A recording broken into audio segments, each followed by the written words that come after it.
마음이 포근해지는 이야기 베개. 오늘도 당신을 위한 재미있는 옛날 이야기를 준비했어요.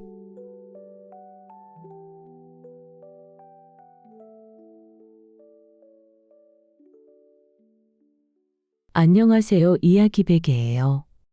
오늘 하루 어떻게 보내셨나요? 특별한 일이 없어도 무탈하게 하루를 보내고 이렇게 함께 이야기를 나눌 수 있다는 것만으로도 참 고마운 시간인 것 같아요. 오늘은 잠시 복잡했던 생각을 내려놓고 이야기 베개 들으시면서 쉬어가시길 바랄게요. 그리고 이야기 도입부 시작하고 제목과 본이야기 사이에 중간 광고가 들어갈 수 있으니 마음의 준비를 조금 해주세요. 자, 이제 오늘의 이야기 지금 시작합니다. 삼순이의 설명이 거의 끝나갈 무렵 삼식이가 문득 궁금한 것이 생겨 물었어요. 그런데 낭자는 어찌하여 이 깊은 산속 절에 온 것이요? 그 물음에 삼순이는 잠시 머뭇거리다가 어쩐지 씁쓸한 웃음을 지으며 말했어요. 그게 말이죠. 저희 언니들은 다 대갓집으로 시집을 갔는데 저는 아버님 앞에서 말을 좀 교양 없이 했다고 하여 쫓겨나다시피 와서 수행하고 있어요. 제가 너무 솔직했나 봐요. 삼순 낭자가 이렇게 훌륭한 교수인데 아버님 기준이 너무 지나치게 까다로운 거 아닐까요? 그렇죠? 저 얌전하지요? 아무튼간 그런 이유로 좋은 곳에 시집 가려면 좀 더 공부가 필요하다 하여 이리 오게 되었지요. 허면 도련님은 왜 절에 오시게 된 거예요? 나도 처지가 낭자와 비슷하오.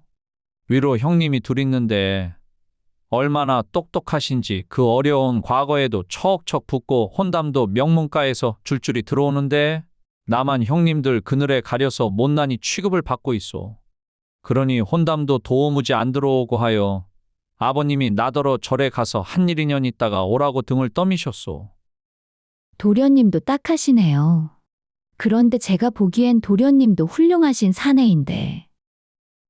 이렇게 위에 있는 형제 자매들 그늘에 가려 절에 들어와 수행하는 남녀의 사연을 오늘 준비해 봤어요. 어릴 때 공부 못했다고 커서도 못 사는 건 아닌데 잠시 그늘에 가려 빛을 못 봤던 남녀의 인생 이야기 지금 시작합니다. 절에서 만난 현실 남녀. 옛날의 적 한양 땅에 노정승이 살고 있었어요. 이 노정승으로 말할 것 같으면 젊은 시절 과거에 급제한 이래로 벼슬길이 그야말로 타한탄대로였어요. 남들은 한 자리 오르는데도 몇 해씩 걸린다는 그 어려운 벼슬길을 노정승은 매해 한 계단 한 계단 척척 밟아 올라가더니 어느덧 조정에서도 손꼽히는 정승의 자리까지 오르게 되었어요. 그렇게 어릴 적부터 지금까지 노정승은 살면서 딱히 어려울 것이 하나 없는 세월을 보냈어요. 집안에는 곳간마다 곡식이 가득했고 대대로 물려받은 전답도 넉넉하여 끼니 걱정이라고는 해본 적이 없었어요. 벼슬살이도 순탄하여 임금님의 신임도 두터웠고 조정 안팎으로 존경받는 어른으로 이름이 자자했어요. 그런데 그런 노정승에게도 딱 하나 마음 한구석에 늘 아쉬움으로 남는 것이 있었으니 다름 아닌 대를 이을 아들이 없다는 것이었어요. 부인과의 사이에서 낳은 자식이 딸만 셋이었던 거예요. 노정승은 젊었을 적에는 그래도 언젠가는 아들 하나쯤 얻으려니 하는 마음으로 기다려보았지만 세월이 흐르고 흘러도 도무지 아들 소식은 들려오지 않았어요. 그렇게 아무리 애를 써도 아들을 보지 못하게 되자 노정승은 결국 마음을 고쳐먹었어요. 그래, 하늘이 나에게 아들을 주지 않으신 것은 다 뜻이 있어서일 것이다. 이왕 일이 된 것 내 딸셋을 그 누구보다 훌륭하게 키워서 남부럽지 않은 좋은 집안에 시집을 보내리라. 그것으로 나의 도리를 다하는 것이 아니겠는가? 그날부터 노정승은 세 딸을 키우는데 온 정성을 쏟았어요.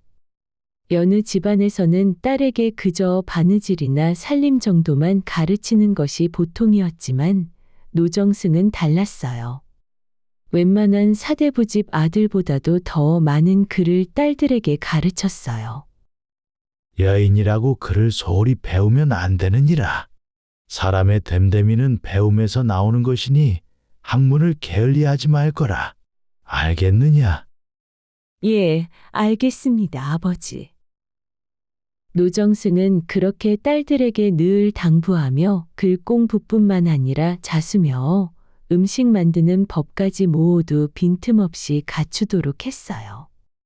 동네 사람들 사이에서는 노정승의 그 극성스러운 딸 사랑이 소문이 자자할 정도였어요. 노정승 대감님은 딸들 가르치는데 어찌 그리 극성이신지 웬만한 아들 둔 집보다 더 하시다니까. 그러게 말일세. 하기에 아들이 없으니 그 정성을 죄다 딸들에게 쏟으시는 게지. 그렇게 정성을 다해 키운 세월이 흘러 어느덧 세 딸이 모두 후울적 자라 어느덧 시집갈 나이가 되었어요. 노정승은 문득 딸들이 그동안 자신이 가르친 것을 얼마나 제대로 익혔는지 궁금해졌어요. 내 그동안 딸들의 배움이 얼마나 깊어졌을지 참으로 궁금하구나. 이제 시집갈 나이도 되었으니 한번 그 재주를 시험해 보아야겠구나. 그런 생각이 들자 노정승은 평소보다 일찍 퇴청하여 집으로 돌아왔어요. 저녁상을 물린 뒤 노정승은 세 딸을 사랑채로 불러 모았어요. 다과상에 따뜻한 차를 올리게 하고 딸들과 둘러앉아 이야기를 나누기 시작했어요. 노정승은 세 딸의 재주를 한번 시험해 보고 싶은 마음에 글자를 하나 내며 말했어요. 내가 글자를 하나 줄 터이니 너희가 글을 지어보아라. 딸들은 서로 눈을 마주치더니 흔쾌히 대답했어요. 예, 아버지, 오늘 주십시오. 자, 그럼 내가 줄 글자는 질자이니라. 자, 시작해 보거라. 그러자 첫째 딸이 잠시 생각에 잠기더니 또랑또랑한 목소리로 말했어요. 천상보 안에서 낚시질을 합니다.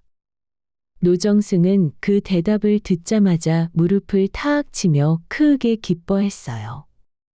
참으로 좋은 글이구나. 천상보에서 낚시질을 한다는 것은 먹고 사는 걱정이 없는 부귀한 사람들이 한가롭게 즐기는 삶이니 너는 장차 높은 벼슬 집안의 시집가 부귀영화를 누리게 될 것이다. 첫째 딸은 아버지의 칭찬에 얼굴이 밝아지며 수줍게 웃었어요. 그 모습을 지켜보던 둘째 딸도 질세라 얼른 자기 차례를 이어받았어요. 만호장 안에서 갈고리질을 합니다. 노정승은 그 말을 듣고 다시 한번 감탄하며 말했어요. 이 또한 훌륭한 글이다. 갈고리질이란 부자가 많은 사람을 부려 재물을 거두어 들이는 것을 비유한 말이니라. 너는 큰 부잣집의 시집가 평생 부귀영화를 누리게 될 것이니라. 둘째 딸도 아버지의 칭찬에 어깨가 으쓱해져서 첫째 언니와 마주보며 미소를 지었어요. 그런데 그 모습을 지켜보던 막내딸 삼순이가 피식 웃으며 끼어들었어요. 언니들은 겨우 그 정도로 어찌 큰 집안의 여인이 되겠어요? 겨우 밥이나 빌어먹을 정도의 글이네요. 그 말에 첫째 언니가 눈을 흘기며 막내 동생에게 말했어요. 예, 삼순아, 그게 무슨 버릇없는 소리냐. 아버님 앞에서 언니들 흉을 보다니. 둘째 언니도 곁에서 거들었어요. 그러게 말이에요, 언니. 그래, 네가 얼마나 대단한 글을 짓는다고 그리 말을 하는지 그 시 한번 들어보자꾸나. 그러자 막내딸 삼순이는 조금도 기죽지 않고 다앙당하게 말했어요. 그럼 제가 질자를 이용해서 글을 지어 보이지요. 저는 비단요 위에서 교태질을 합니다. 그 말을 듣는 순간 노정승의 얼굴빛이 순식간에 확 굳어졌어요. 뭐시라? 막내야, 너 대체 어디서 그런 교양 없는 말을 배운 것이냐? 어디 양반집 교수의 입에서 교태질이라니? 이 무슨 망측한 소리란 말이냐? 노정승은 그 자리에서 얼굴이 벌개지도록 언짢은 기색을 감추지 못했어요. 아무리 귀엽게 봐주려 해도 막내딸이 내뱉은 그 말이 도무지 사대부 집안 교수의 입에서 나올 법한 소리가 아니었던 거예요. 결국 노정승은 기분이 상할 대로 상해 세 딸을 모두 방으로 돌려보내고 말았어요. 그날 밤 노정승은 잠자리에 들기 전 부인과 마주 앉아 근심 가득한 얼굴로 이야기를 나누었어요. 부인, 아무래도 걱정이 이마저만이 아니요. 큰애와 둘째는 아주 잘 가르쳤어. 배운 것도 반듯하고 말하는 것도 나무랄 데가 없으니 어디 좋은 집안에 시집을 보내도 부끄러울 것이 없을 것이요. 그렇지요. 다행히 대감께서 정성껏 가르치신 대로 잘 자랐습니다. 그런데 막내는 대체 어찌 된 영문인지 모르겠어. 오늘 그 아이가 한 말을 들었어? 비단녀에서 교태질이라니 그런 상스러운 말이 어디서 나온단 말이오? 이대로 시집을 보냈다가는 필시 시댁에서 큰 망신을 당할 것이오. 뭐라고요? 삼순이가 오늘 그런 말을 입에 담았습니까? 아이고야, 어릴 때부터 유난히 명랑하더니만 그 버릇이 아직도 남아있다니. 제가 내일 다시 가르치겠으니 걱정 마세요. 지금 삼순이 나이가 나이인지라 부인이 잠깐 가르친다고 될 일이 아니요. 차라리 이참에 그 아이를 어디 조용한 남자에 보내는 것이 낫겠소. 그곳에서 마음을 다스리고 글 공부에나 전념하게 하는 것이 좋을 듯하오. 아니면 나의 비구니가 되게 하는 것도 한 방법일 것이오. 저 모양으로 시집을 보냈다가는 우리 집안이 무슨 망신을 당할지 모를 일이오. 대감, 그래도 그 아이가 아직 어린데 너무 매정한 것 아닙니까? 삼순이가 말은 그래도 생활력 있고 야무진 아이예요. 이런 말을 하는 나도 마음이 편치는 않소. 허나 지금으로서는 그것이 그 아이를 위해서도 우리 집안을 위해서도 최선일 것이오. 허니 이참에 좋은 남자에 보내서 마지막으로 제대로 가르칩시다. 그리하여 노정승은 곧바로 막내딸 삼순이를 서둘러 적당한 암자를 알아봤어요. 막내딸 삼순이를 절로 보내는 날이 되자 삼순이는 가마 앞에서 발버둥을 치며 말했어요. 아버지 어머니, 저는 절에 가고 싶지 않습니다. 제가 무슨 큰 죄를 지었다고 이리 먼 곳으로 저를 보내십니까? 삼순아, 이 아비 말을 들어라. 너를 미워해서 이러는 것이 아니다. 네가 아직 여인으로서 수양이 부족해서 그러는 것이니 그곳에서 마음을 좀 다스리고 공부를 더 하고 오면 좋을 것 같구나. 싫습니다. 언니들은 집에 있는데 저만 어찌 이리 절간으로 쫓겨나야 합니까? 삼순이 어머니도 딸을 달래며 말했어요. 삼순아, 너무 서럽게 생각하지 말거라. 잠시 그곳에서 지내다 보면 마음도 차분해지고 너도 더 철이 들 것이다. 삼순이는 그렇게 울고불고 매달렸지만 결국 노정승의 뜻을 꺾지는 못했어요. 삼순이는 결국 눈물을 뚝뚝 흘리며 가마에 태워져 한양을 떠났어요. 그렇게 막내딸을 멀리 떠나보내고 나자 노정승 부부는 믿을 만한 중매쟁이를 불러들여 첫째와 둘째의 좋은 운처를 알아보게 했어요. 두 딸의 배움과 인물이 워낙 뛰어나다는 소문이 이미 자자했던 터라 여기저기서 혼담이 밀려들었고 얼마 지나지 않아 딸 모두 명망 있는 차대 부가문에 각각 혼처가 정해졌어요. 노정승 내외는 그 모습을 지켜보며 흐뭇한 마음을 감추지 못했어요. 대감, 우리 큰애와 둘째가 일이 좋은 곳으로 시집을 보내니 그동안의 노력이 빛을 보는 것 같네요. 그러게 말이요. 다 부인이 정성껏 키운 덕분이요. 이제 막내만 잘 되면 여한이 없을 것 같소. 노정승 부부는 그렇게 두 딸을 좋은 집안에 시집 보낸 것에 뿌듯해하며 막내딸 삼순이가 절에서 지내는 동안 잘 배우기를 바라는 마음뿐이었어요.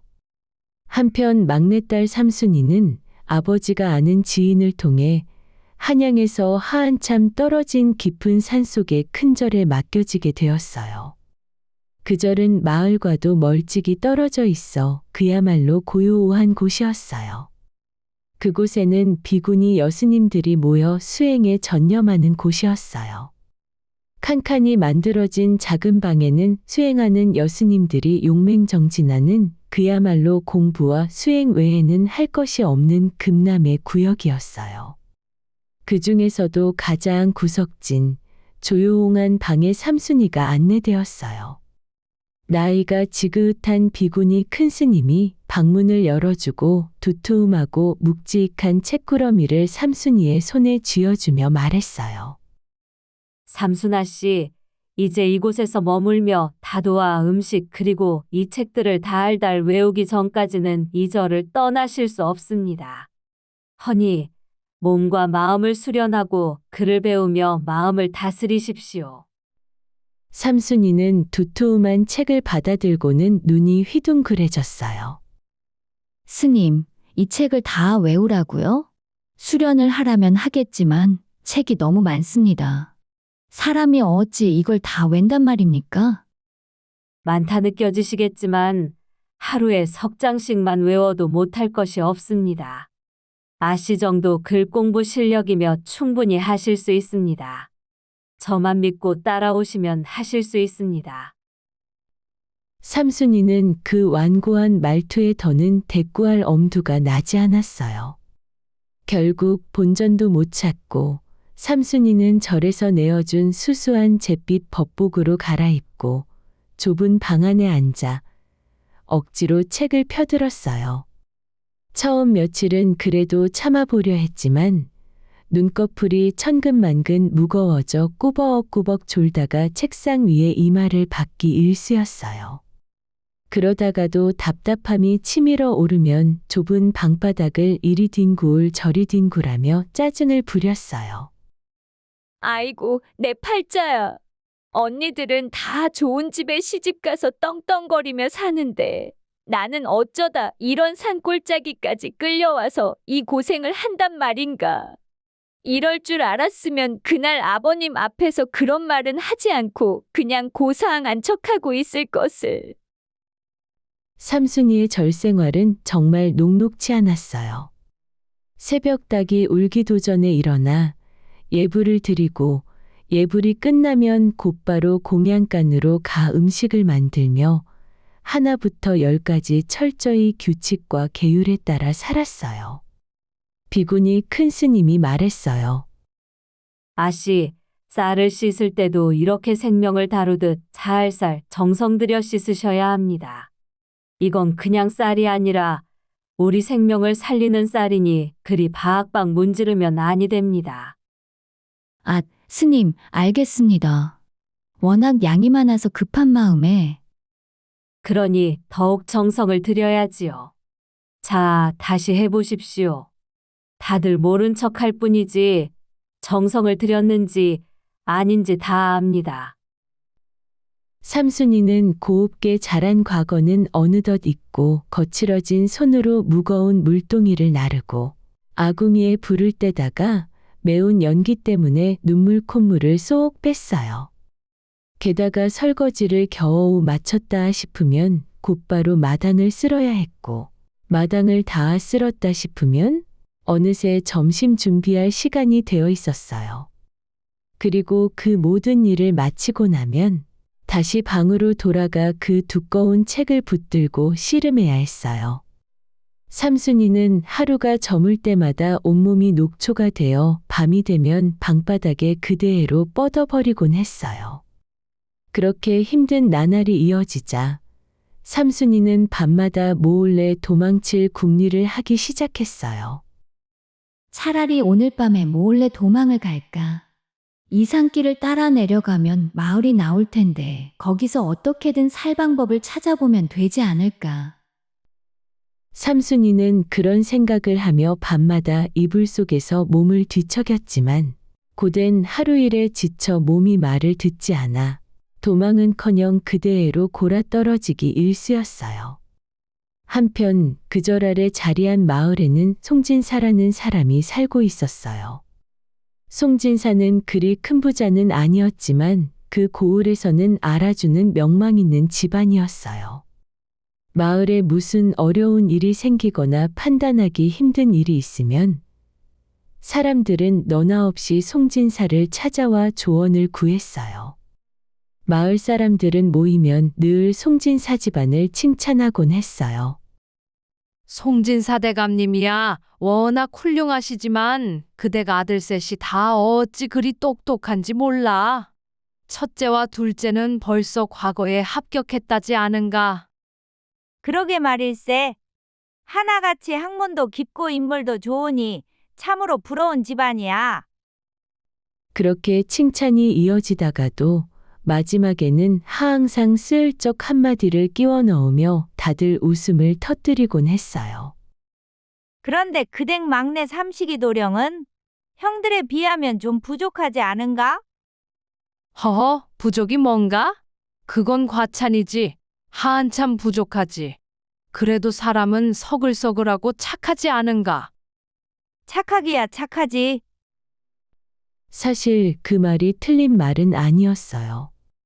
하지만 그렇다고 막내 아들 삼식이가 정말로 모자란 것은 아니었어요. 그저 위에 두 형이 워낙 똑똑한 것에 비해 삼식이는 그냥저냥 평범하고 순박한 어디 하나 부족하지도 못나지도 않은 그런 도령일 뿐이었어요. 삼식이 도령 역시 그런 자신의 처지가 좀 억울했어요. 아이고, 형님들이 조금만 덜 잘났어도 내가 일이 초라해 보이진 않을 텐데. 어쩌자고 하늘은 나만 일이 평범하게 만드셨단 말인가. 도대체 얼마나 노력해야 이런 비교를 안 당할지. 이럴 바에 차라리 그냥 평범한 집안에서 태어났어도 좋으련만. 그도 그럴 것이 위로 두 형은 요즘 들어 차례로 좋은 집안의 교수들과 혼담이 척척 오가고 있었어요. 하루는 이름난 중매쟁이가 송진사댁 사랑채를 찾아와 말했어요. 송진사 어르신, 이번에 큰도련님 혼처로 말씀드릴 곳은 다름 아닌 한양에서도 손꼽히는 최판서댁 교수입니다. 그댁 교수가 인물도 곱거니와 살림솜씨도 야무지기로 소문이 자자합니다. 오, 그것 참으로 좋은 집안의 교수구먼. 궁합을 한번 맞춰보고 나쁘지 않으면 바로 진행해 주시게나. 네, 알겠습니다. 그댁이 워낙 명문가라 아무 집안에나 혼담을 넣지 않으시는데 큰도련님 학문이 깊다는 소문을 듣고 먼저 저에게 언지를 주셨습니다. 이런 자리는 참으로 흔치 않지요. 궁합도 중요하지만 결국 살다 보면 현실 아니겠습니까? 이만큼 든든하게 받쳐줄 집안이 어디 있겠습니까? 송진사는 그 말에 흡족한 미소를 지으며 고개를 끄덕였어요. 얼마 지나지 않아 둘째 아들에게도 한층 더 격이 높은 집안들과 사돈을 맺게 되었어요. 그런데 유독 막내 아들 삼식이에게만은 이렇다 할 혼담이 도무지 들어오지 않았어요. 형들과 비교당하며 부족하다는 소문이 은근히 퍼진 탓인지 중매쟁이들도 셋째 아들 삼식이 도령 혼사 이야기만 나오면 슬그머니 말끝을 흐리곤 했어요. 송진사는 그 사정을 알고 홀로 방에 앉아 곰곰이 생각에 잠겼어요. 삼식이가 아무래도 형들과 비교되다 보니 혼담이 제대로 오가지 않는 것 같구나. 다른 집 일반 아이들과 비교해서 절대 뒤지지 않는데 이대로 두었다가는 계속 좋은 혼처를 놓칠 것이 뻔하니 이참에 그 소문도 잠재울 겸 한 1, 2년 절에 보내서 괜찮은 신랑감으로 다시 태어나게 만들어야겠구나. 그리하여 다음 날 송진사는 막내 아들 삼식이를 사랑채로 불러 앉혔어요. 삼시가, 아비가 생각을 해보았는데 네가 이참에 절에 가서 한동안 수양을 하고 오는 것이 어떻겠느냐? 그 말에 삼식이는 화들짝 놀라며 손사래를 쳤어요. 아버지, 제가 왜 절에 가서 고생을 해야 합니까? 저는 절에 가기 싫습니다. 고생이라니 그것이 다 너를 위한 일이니라.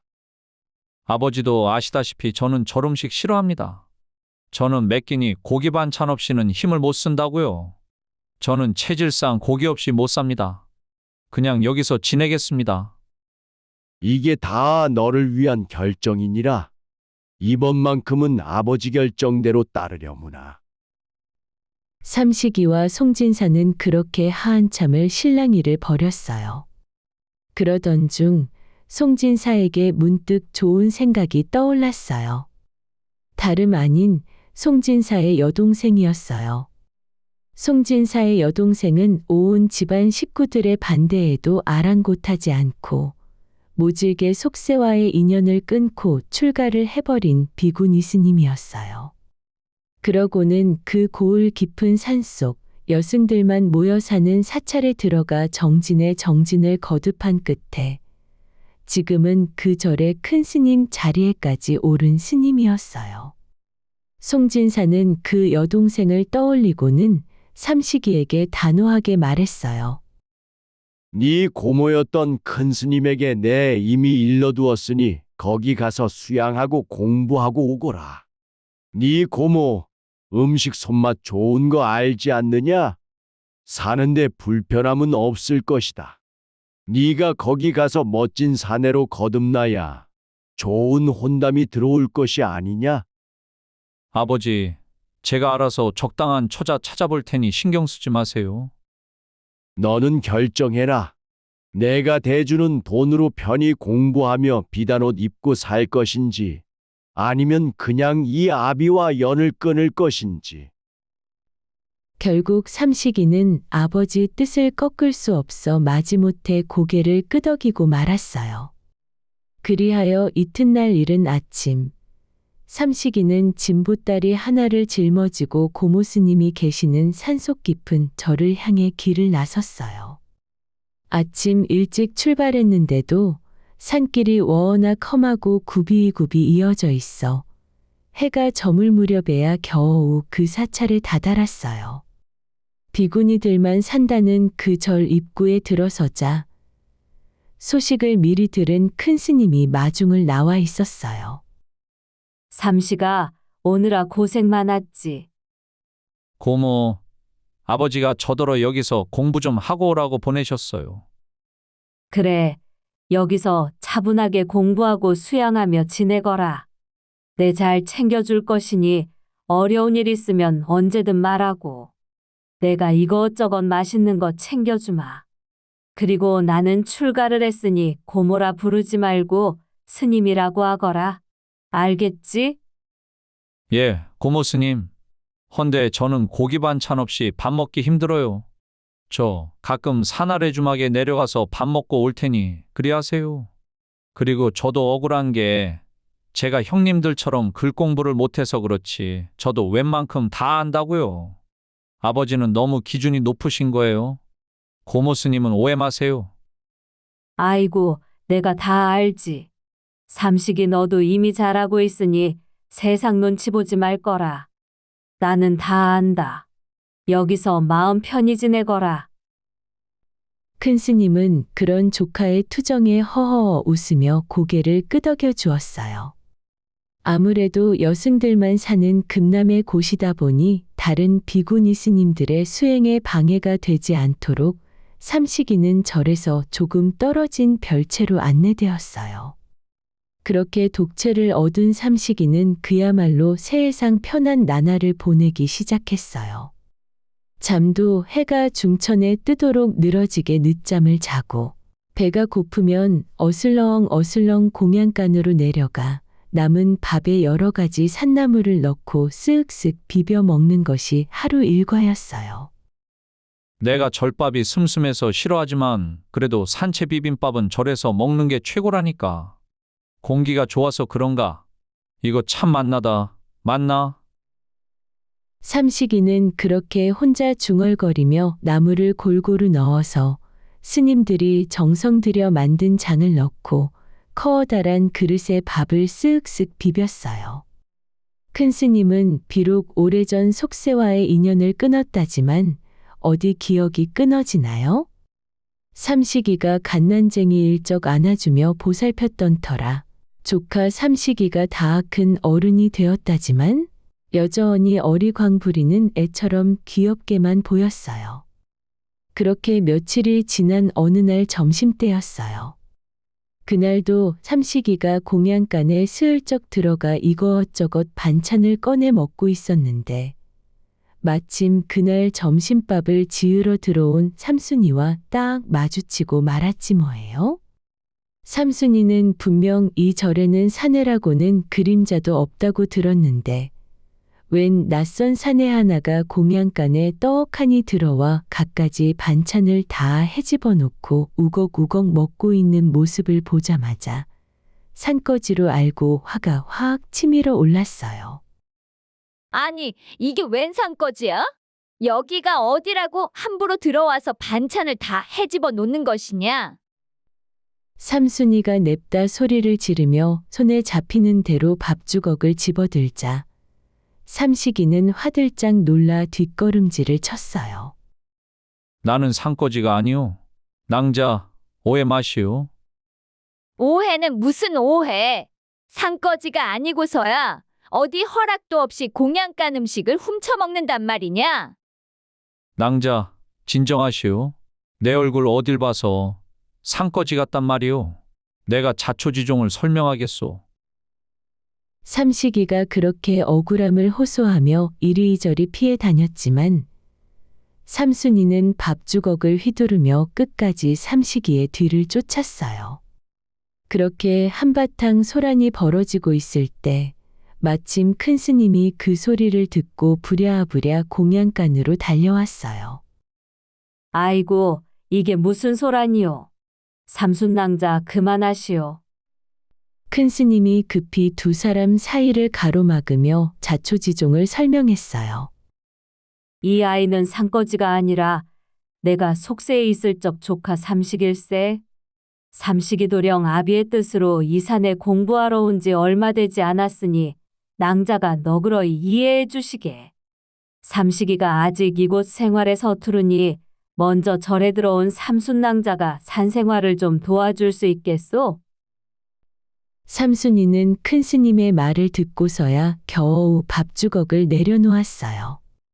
그러고는 다시 한번 삼식이를 찬찬히 훑어보니 걸친 옷이 비단 바지 저고리였던 거예요. 어머, 산거지는 아니네. 제법 훤하게 생긴 것이 좀 사는 집 도령 같네?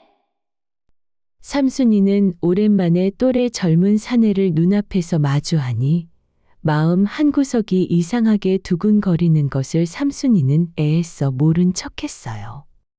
삼순이는 그날부터 삼식이에게 절생활에 필요한 것들을 하나하나 차근차근 일러주기 시작했어요. 해우소는 저 뒤편 대숲 지나서 있고 법당은 저 앞쪽 마당 제일 큰 건물이에요. 새벽에는 인시 정각에 일어나서 예불을 드리고 그 다음에 아침 공양을 하는데 늦잠 자면 큰 스님께 불호령 떨어지니까 서두르셔야 합니다. 아, 예, 알겠소, 낭자. 그리고 여기서는 큰 소리 내면 안 됩니다. 스님들 수행하시는데 방해되니까 조용조용 다니셔야 하고요. 그리고 도령은 사내이니 가급적 수행하시는 시간에 더 조심하셔야 해요. 삼식이는 그렇게 삼순이가 조곤조곤 설명해 주는 것을 듣고 있자니 처음에는 그저 낯설고 삭막하게만 느껴지던 이 산속 절이 어쩐지 살아볼 만한 곳으로 여겨지기 시작했어요. 삼순이의 설명이 거의 끝나갈 무렵 삼식이가 문득 궁금한 것이 생겨 물었어요. 그런데 낭자는 어찌하여 이 깊은 산속 절에 오것이오?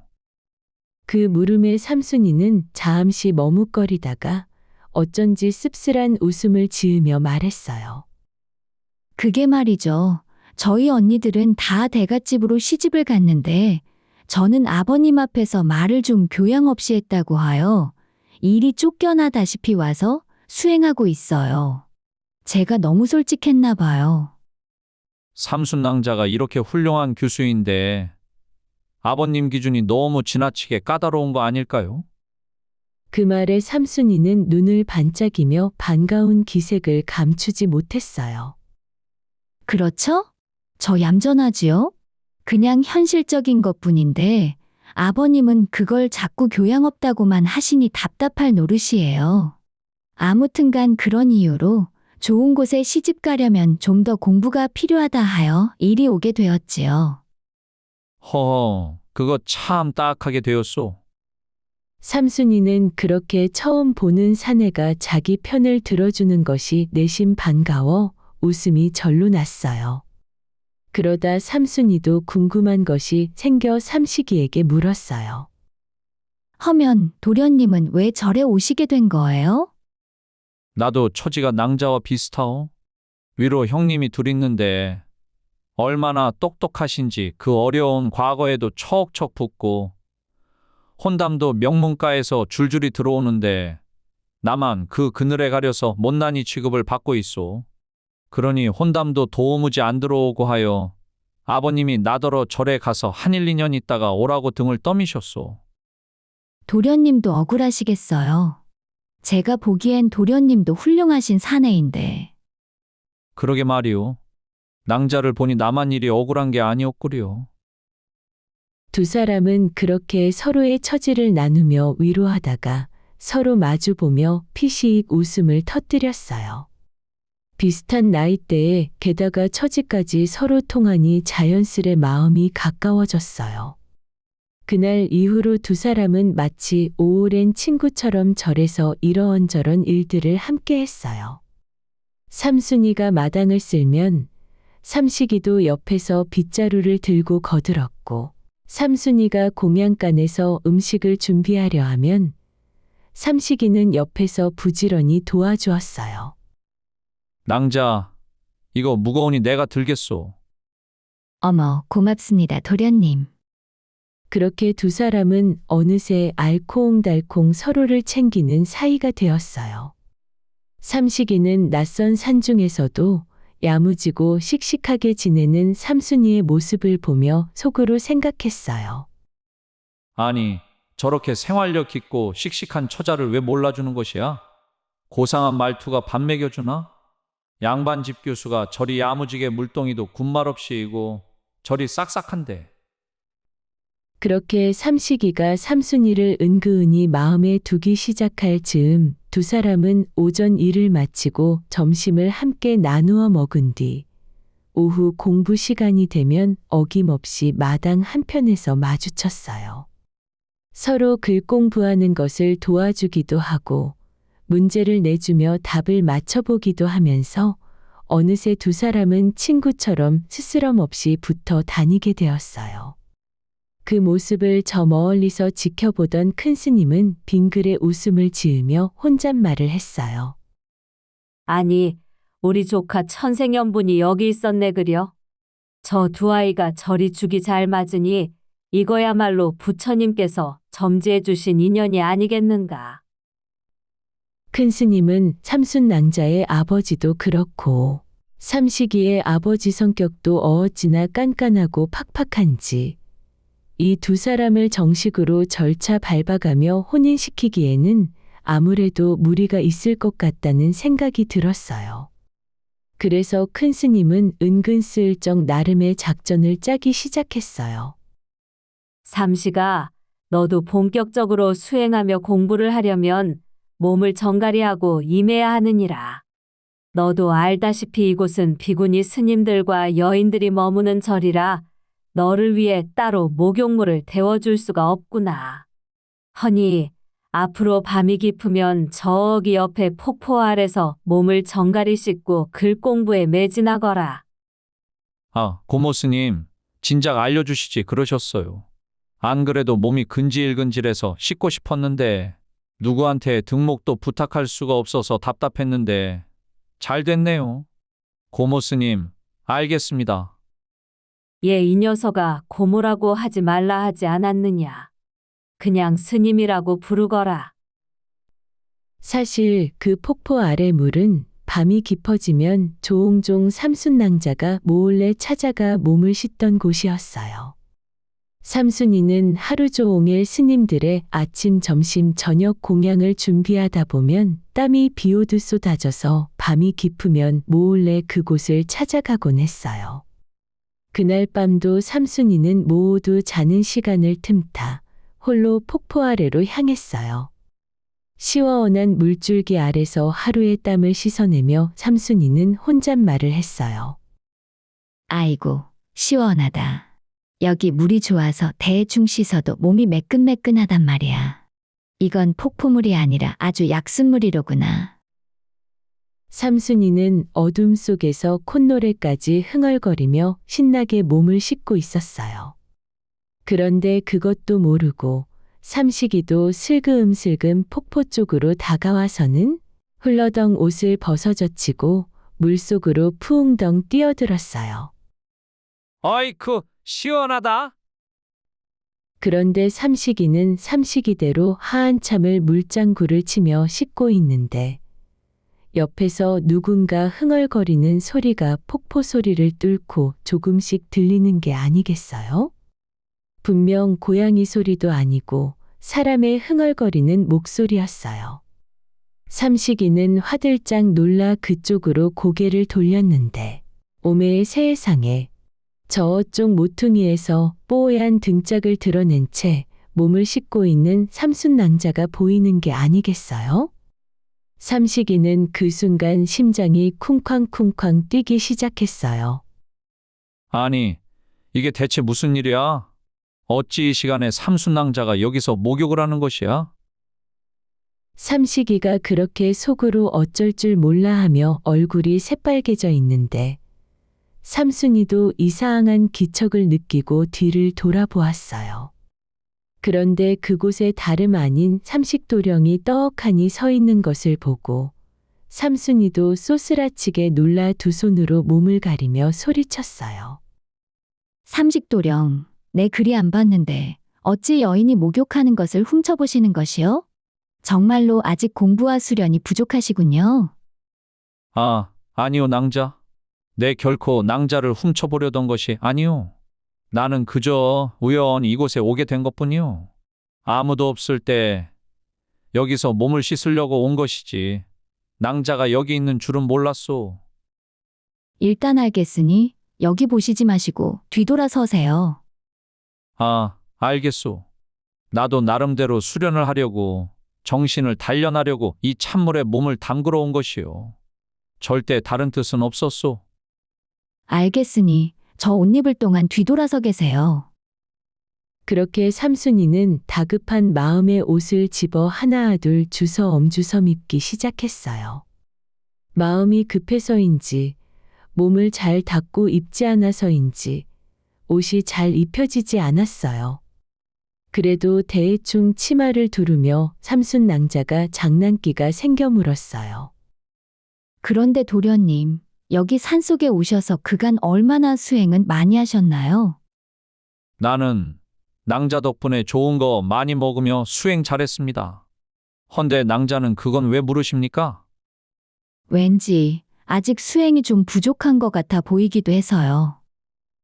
그 말에 삼식도령은 순간 발끈했는지 지금 자신이 알몸이라는 사실도 잊은 채 몸을 돌려 두 손을 허리에 처 건고는 다앙당하게 말했어요.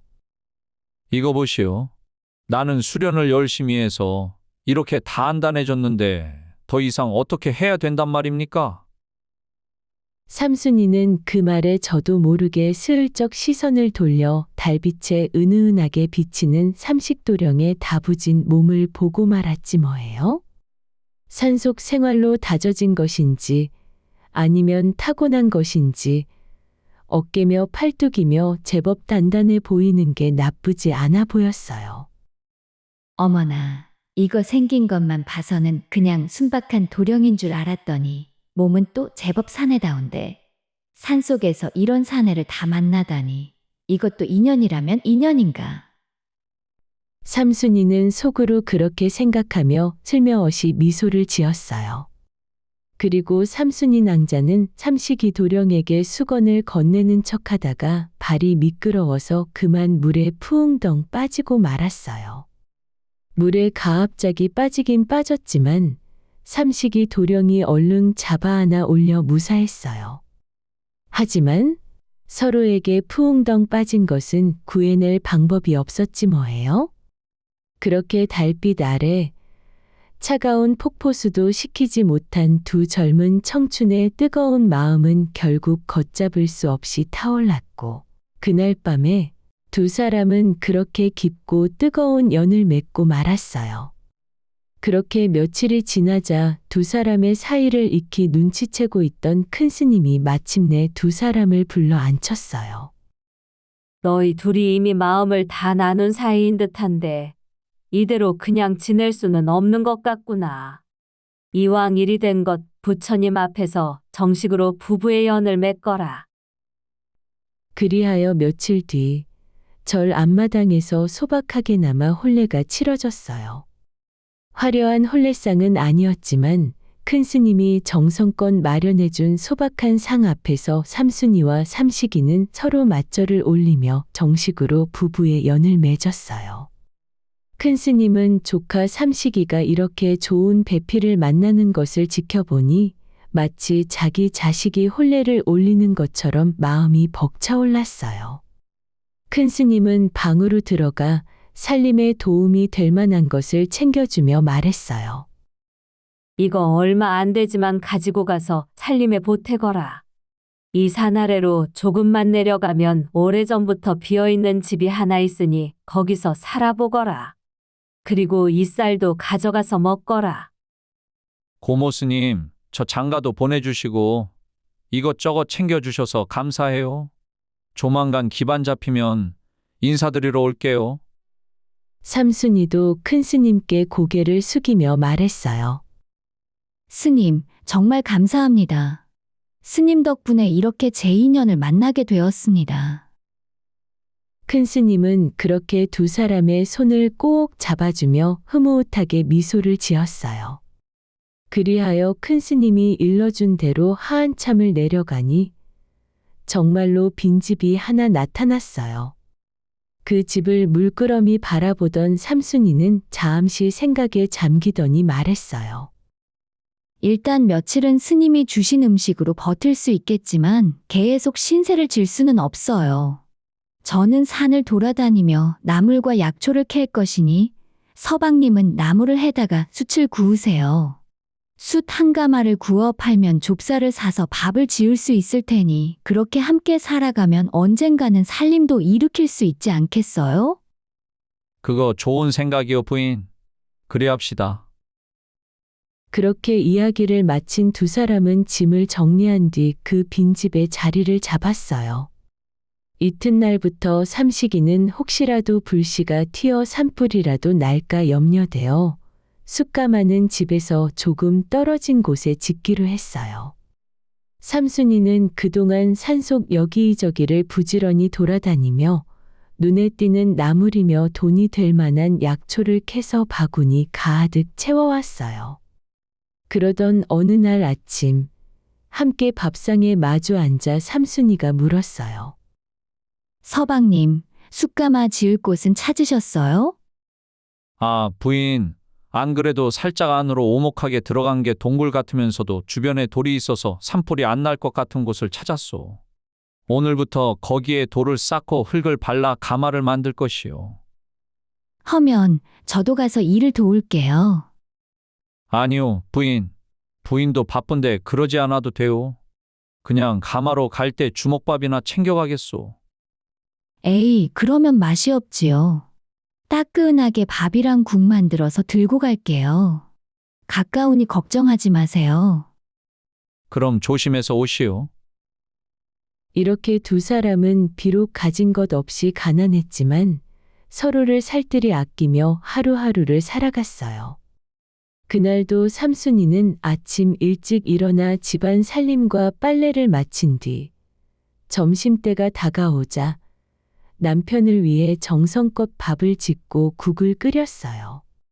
그렇게 차린 새참을 광주리에 이고 삼순이는 숯가마가 있는 곳까지 걸음을 옮겼어요. 저 멀리서 아내를 알아본 삼식이가 반갑게 손을 흔들며 달려내려왔어요. 부인, 이 무거운 걸 여기까지 이고 오다니 고생이 많소. 이리 주시오. 내가 들겠소. 괜찮아요, 서방님. 그리 무겁지 않아요. 얼른 식기 전에 드셔요. 그렇게 밥을 다 먹고 잠시 숨을 돌리던 삼순이는 무심코 가마터 주변을 이리저리 둘러보다가 이상한 것을 발견했어요. 검은 흙더미 사이로 뭔가 희고 반짝거리는 것이 언뜻 눈에 띄었던 거예요. 처음에는 대수롭지 않게 여기고 지나쳤는데 마침 바람이 불어 나뭇가지가 흔들리며 그 자리에 햇빛이 쏟아지자 그 희끄무레한 것이 순간 눈이 부실 정도로 새하얀 빛을 반짝하고 뿜어내는 게 아니겠어요? 세상에 흙 속에 뭐가 있길래 가끔씩 눈이 안 보일 정도로 빛이 세게 나는 거야. 삼순이는 속으로 생각하며 고개를 갸웃했어요.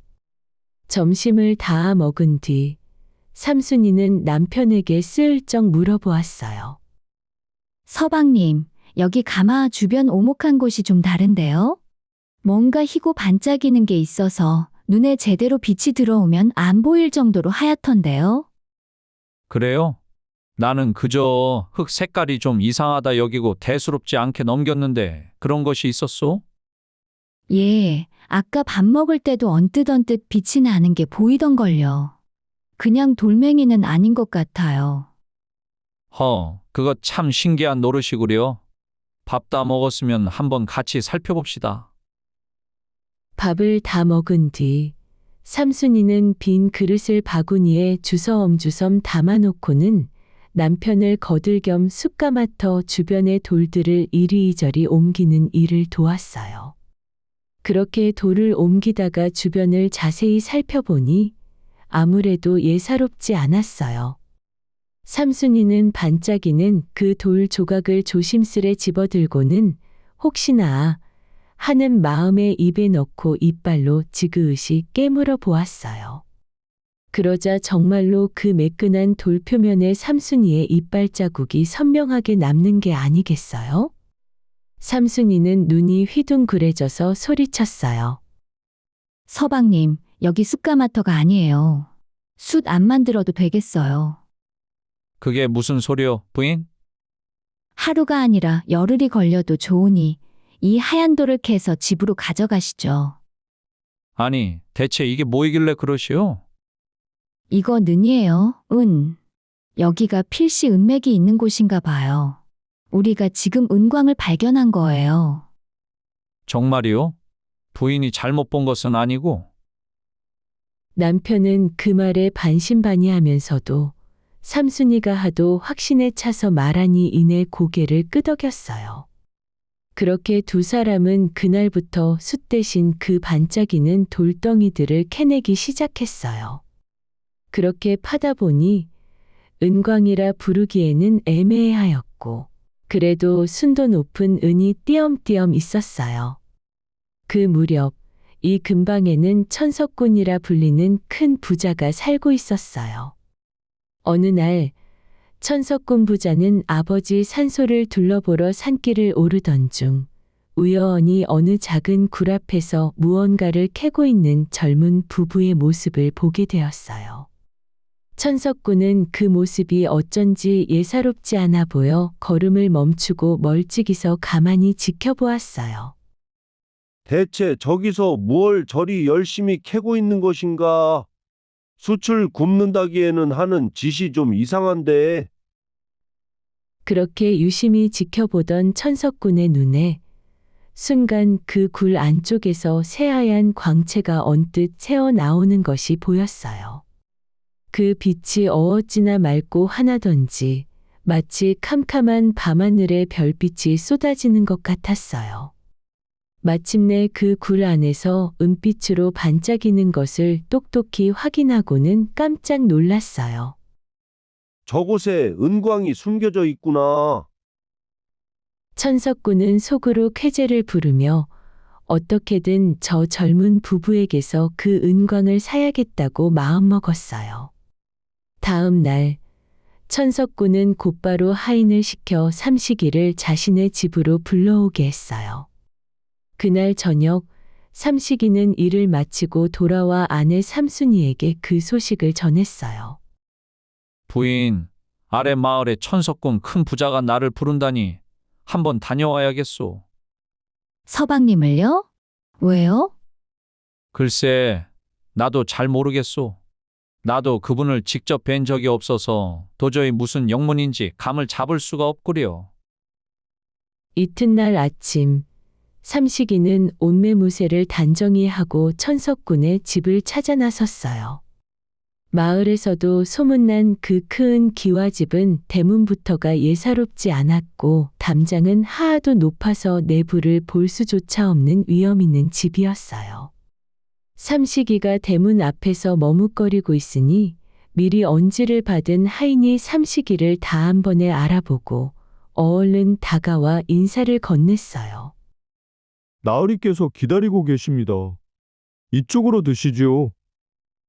하인은 삼식이를 사랑방으로 안내했어요. 방 안에는 비단옷을 고급게 차려입은 천석군이 느긋한 자세로 앉아 있었어요.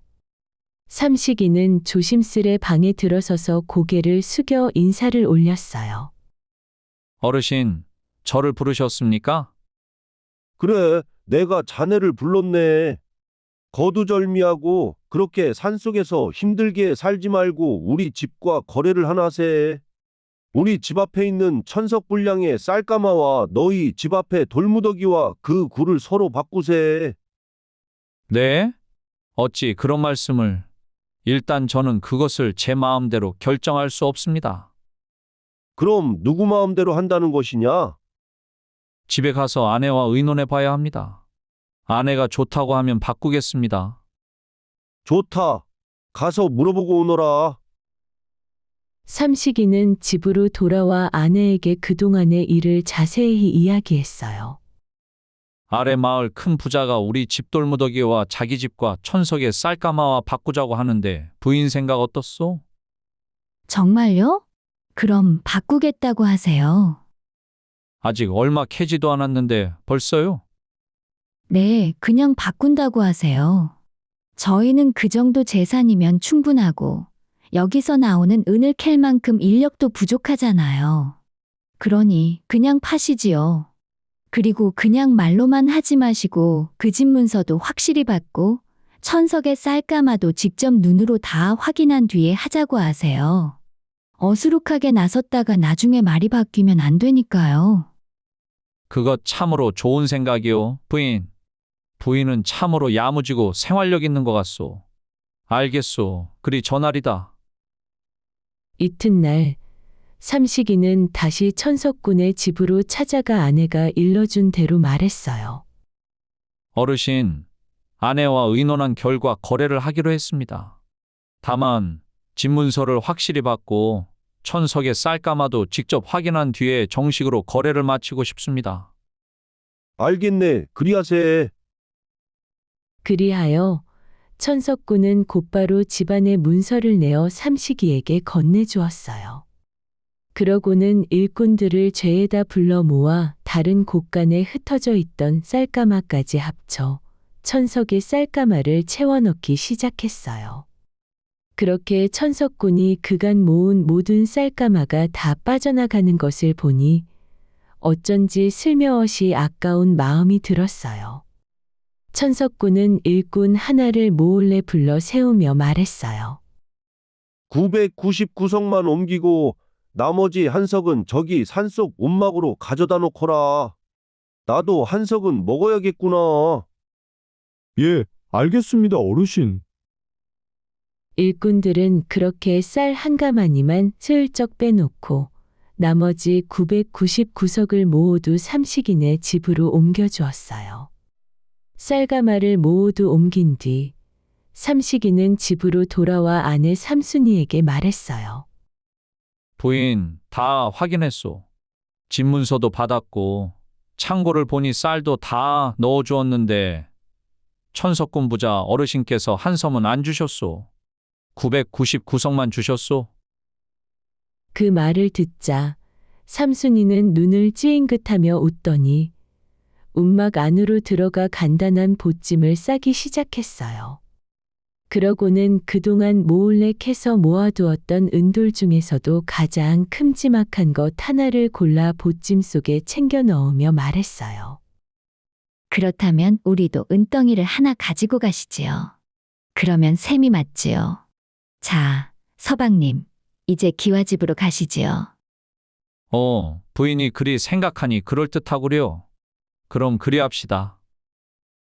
그렇게 은덩이 하나를 챙기고 삼순이와 삼식이는 천석군이 살던 그 대궐 같은 기와집으로 이사를 들어갔고 반대로 천석군 부자는 산속의 그 허름한 움막으로 짐을 옮겨 들어갔어요. 그날 밤 천석군은 좁고 허름한 움막 안에 누워서도 배가 절로 부른 듯한 기분이었어요. 비록 저녁밥은 시원찮게 먹었지만 내일이면 저 은광에서 은을 캐내어 셀 수도 없을 만큼 큰 부자가 될 것을 생각하니 벌써부터 가슴이 두근두근 뛰었어요. 허허, 이거 참 잘한 결정이로구나. 저 어리숙한 젊은 부부는 그깟 쌀천석과 집 하나에 이 귀한 은광을 통째로 넘기다니 세상에 이런 횡재가 어디 있단 말인가. 내일 날이 밝으면 당장 사람을 풀어서 은을 캐내야겠구나. 그리하면 나는 이제 조선팔도에서 손꼽히는 은부자가 되는 것은 시간 문제겠구나. 이튿날 아침 천석군은 남겨둔 쌀가마니에서 쌀을 넉넉히 덜어내어 든든하게 밥을 지어 먹고는 잔뜩 들뜬 마음으로 그 은광을 향해 발걸음을 재촉했어요. 그런데 막상 은맥이 있던 자리에 도착해 보니 어쩐지 느낌이 이상했어요. 어라, 이게 어찌 된 일인가? 지난번 가장 큰 은덩이가 어제까지 여기 있었는데 왜 없지? 천석군은 눈을 크게 뜨고 이리저리 살펴보았지만 가장 밝고 큼지막한 은덩이 하나가 보이지 않고 오늘은 자잘한 은빛 돌멩이들만 남아있는 게 아니겠어요? 천석군은 미심쩍은 마음을 참지 못하고 그 길로 고옷장 자신이 살던 기와집으로 달려가 삼식이를 붙잡고 물었어요. 여보게, 자네 은덩이 하나를 빼돌렸는가? 어제까지 있었던 가장 큰 은덩이가 왜 없는 것인가? 삼식이는 대수롭지 않다는 듯 대답했어요. 네, 어르신. 어르신도 어제 천석 쌀가마 가운데 한 섬은 안 주시지 않으셨습니까? 저도 아쉬워서 은덩이 하나를 가져갔습니다. 그 말에 천석군은 순간 말문이 확 막혀버렸어요. 자신이 그저 아까운 마음에 쌀 한 섬을 빼돌린 그 작은 욕심이 결국 저 부부에게도 똑같이 셈을 맞출 명분을 준 셈이었던 거예요. 천석군은 그제야 모든 사정을 깨닫고는 허탈한 웃음을 터뜨리며 순순히 물러날 수밖에 없었어요. 삼순이와 삼식이는 그 후로도 천석군에게서 받은 쌀을 미천 삼아 마을 어귀에 자그마한 전방 하나를 차렸어요. 크게 애쓰지 않고도 그럭저럭 살림의 보탬이 될 만큼 돈이 들어오니 그야말로 남부러울 것 없는 삶이었어요. 한편 천석군도 비록 은광 하나를 통째로 넘겨받아 그 뒤로 부지런히 은을 캐내어 다시 큰 재산을 일구었어요. 자신의 생각보다 큰 은맥은 아니었지만 그래도 재산이 더 크게 불어났으니 천석군 역시 손해 볼 것 없는 거래였어요. 한편 삼순이의 친정인 노정승이 전혀 다른 처지에 놓여 있었어요. 나이가 들어 관직에서 물러나 조용히 여생을 보내던 노정승은 하필 연달아 흉년이 들면서 그동안 쌓아두었던 재산과 논밭이 조금씩 줄어드는 것을 지켜볼 수밖에 없었어요. 이거 참 큰일이로구나. 가뜩이나 녹봉도 없는데 해가 갈수록 살림이 줄어드니 어찌해야 좋단 말인가. 설상가상으로 작년에는 오랜 세월을 함께해온 아내마저 그만 세상을 떠나고 말았어요.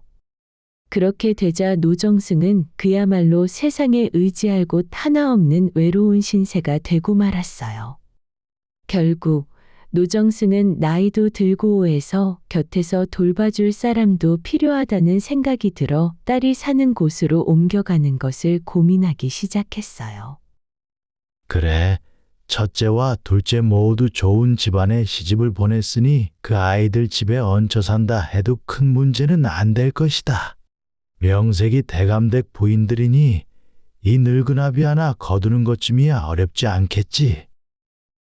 노정승은 간단히 짐을 싸서 먼저 큰딸을 찾아 길을 나서기 시작했어요. 집을 나서며 노정승은 옛일을 떠올리며 혼잣말을 했어요. 그래, 큰아이는 예전에 내가 질자로 글을 지으라 했을 때 천상보에서 낚시질을 한다고 했으니 지금도 필시 부유하게 잘 살고 있을 것이다. 내 그 아이 집에 가면 편히 여생을 보낼 수 있겠지. 하지만 막상 큰딸의 집을 찾아가 보니 현실은 노정승의 기대와는 전혀 딴판이었어요. 사위는 벼슬자리를 잃은 데다 몸까지 병약해져 아무 일도 하지 못한 채 그저 매일같이 강가에 나가 낚싯대만 들이우고 앉아 있었어요. 그런데 하루 종일 낚시를 해도 겨우 물고기 2-3마리를 잡는 것이 고작이었고 정작 살림은 큰딸이 남의 집 일을 해서 근근히 살고 있었어요. 아버님, 이 누추한 곳까지 어찌 걸음을 하셨습니까? 큰딸은 야윈 얼굴로 아버지를 맞이하며 눈물을 글썽였어요. 노정승은 그 초라한 살림을 둘러보고는 도저히 이곳에 얹혀 지낼 수 없다 생각하여 노정승은 말조차 꺼내지 않고 오히려 지니고 있던 얼마 안 되는 돈을 딸의 손에 쥐어주고는 무거운 발걸음으로 그 집을 나섰어요. 노정승은 길을 걸으며 크게 실망한 마음을 감추지 못하고 속으로 탄식했어요. 내가 그때 글뜻을 잘못 이해했구나. 천상보에서 낚시질을 한다는 것이 진짜로 강가에서 종일 낚시나 하며 지낸다는 뜻이었을 줄이야.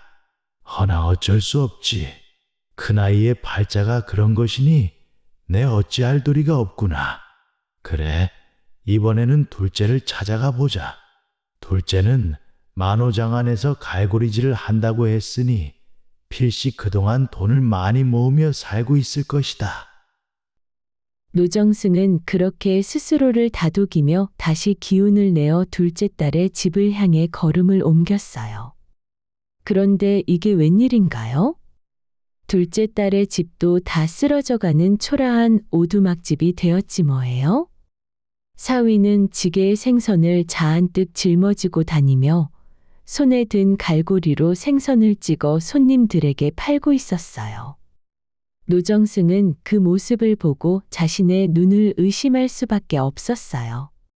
둘째 딸은 아버지를 보자마자 울먹이며 그동안의 사정을 털어놓았어요. 아버지, 저희도 처음에는 시댁이 그런대로 넉넉했는데 몇 해 전 장사가 크게 잘못되면서 가세가 순식간에 기울고 말았습니다. 지금은 서방님이 저리 생선장수로 나서서 겨우 입에 풀칠만 하고 있는 처지입니다. 아이고야, 어찌 이런 일이. 아버지, 오랜만에 오셨는데 대접해드리지도 못하고 죄송해요. 그 말을 듣고 노정승은 또다시 무릎을 치며 깊은 탄식을 내뱉었어요. 이것도 내가 뜻을 잘못 풀이했구나. 나는 둘째가 큰 부자가 되어 돈을 거두어들이는 일을 말하는 줄 알았는데 실제로는 생선을 갈고리로 취급하는 일이었구나. 노정승은 그렇게 씁쓸한 마음을 감추지 못한 채 보찜을 뒤적여 그나마 돈 될 만한 물건들을 죄에다 꺼내어 둘째 딸의 손에 쥐어주었어요. 아버지, 이러지 않으셔도 되는데 정말 감사해요. 아니다. 이 아비가 너에게 해줄 수 있는 것이 이것밖에 없구나. 얼마 안 되지만 살림에 보태거라. 아버지, 송구합니다. 제가 아버님을 편히 모시지 못하고 오히려 이런 것을 받다니요. 그런 말 말거라. 너희도 사는 게 이리 팍팍한 것을 이 늙은 아비가 뭘 더 바라겠느냐. 부디 몸 성이 잘 지내거라. 노정승은 그렇게 둘째 딸의 손을 꼭 잡아주고는 무거운 발걸음으로 그 오두막을 나섰어요. 그렇게 정처 없이 길을 걷다 보니 마침내 막내딸의 얼굴이 떠올랐어요. 막내는 비단녀의 교태질이라고 했었지. 그 아이는 지금 어떻게 살고 있을까? 그때 산속 절에 보냈는데 아직도 그곳에서 공부를 하고 있으려나? 노정승은 지팡이에 몸을 의지한 채 깊은 산중에 있는 그 절을 향해 힘겨운 걸음을 옮겼어요. 몇 날 며칠을 걸어 겨우 그 절에 다다르니 큰 스님이 막내딸 삼순이가 사는 데를 알려주었어요. 아, 삼순이는 몇 해 전 같이 산에서 공부하는 삼식이랑 혼이 나요. 처음에는 산자락 아래 움막에 살다가 마을 중앙에 버은 듯한 기와집에서 살고 있습니다. 거기에 한번 가보시지요. 아주 마음에 드실 것입니다. 노정승은 그 말을 듣고 놀란 마음을 감추지 못한 채 서둘러 그 집을 향해 발걸음을 옮겼어요. 그때는 이미 추운 겨울이 다가오는 김장철이 다가오고 있었어요. 막내딸 삼순이는 하녀들을 데리고 집안에서 분주하게 배추를 싣고 손질하고 있었어요. 그런데 저 멀리서 지팡이를 짚고 낯이 익은 노인 하나가 힘겹게 걸어오는 것이 눈에 들어왔어요. 삼순이는 처음에는 지나가는 나그네인가 싶어 무심히 보다가 점점 가까워지는 그 얼굴을 알아보고는 그 자리에서 숨이 멎는 듯했어요. 다름 아닌 오랜만에 뵙는 친정아버지였던 거예요. 삼순이는 하던 일을 팽개치고 뛰어나가 아버지의 손을 더없석 잡으며 말했어요. 아버지, 어찌 혼자서 여기까지 오셨어요? 삼순아, 그간 잘 있었느냐? 헌데 여기가 정말 네 집이냐? 예, 맞습니다, 아버지. 추우니 일단 안으로 드시지요. 노정승은 딸의 손을 붙잡은 채로 그 크고 웅장한 기와집을 몇 번이고 다시 올려다보았어요. 막내딸은 아버지를 정중히 안으로 모셨어요. 집안에는 두툼한 비단요를 아랫목에 깔았고 삼순이는 아버지를 편히 앉게 해드렸어요. 노정승은 큰딸과 둘째 딸의 궁핍한 살림을 보고 온 뒤라 막내딸이 이리 혼자서 풍족하게 사는 모습을 보니 정말 꿈만 같았어요. 삼순이는 멀리서 온 아버지를 위해 정성껏 밥상을 차렸고 식사를 마친 뒤 딸은 다시 한번 아버지의 손을 꼭 잡으며 말했어요. 아버지께서 편히 지내실 방을 하나 마련해 드릴게요. 허니, 이제부터는 이곳에서 식사도 하시고 편히 주무세요. 아무 걱정 마시고 그저 편히 쉬시면 됩니다. 그 뒤로 노정승은 그 큰 기와집에서 편안한 나날을 보내게 되었어요. 아침이면 따뜻한 밥상을 받고 낮에는 좋은 비단 이불이 곱게 깔린 방에서 편히 누워 있다 보니 마음이 절로 흡족해졌어요. 그러다 문득 옛일이 떠올라 나지마하기 혼잣말을 했어요. 그렇구나. 막내가 그때 말한 비단녀의 교태질이라는 것이 바로 이런 뜻이었구나. 좋은 집에서 부족함 없이 편안하게 사는 게 진짜 복이지. 나는 그 깊은 뜻도 헤아리지 못하고 그저 교양이 없다며 삼순이를 꾸짖고 절에 가서 공부를 더 하라 했으니 참으로 부끄러운 일이구나. 막내의 글이야말로 진짜 실속 있는 복을 이야기한 것이었구나. 그 후로 노정승은 막내딸 내외의 극진한 보살핌을 받으며 근심 걱정 없이 하루하루를 보냈어요. 사위 삼식이도 장인을 친아버지처럼 깍듯이 모시며 틈날 때마다 곁에 앉아 장기와 바둑을 두었어요. 그렇게 노정승은 말년을 막내딸 내외와 편안하게 보내며 잘 살았다고 합니다. 오늘 이야기는 여기까지예요. 이야기 재미있으셨나요? 항상 부족한 이야기를 재미있게 들어주셔서 감사해요.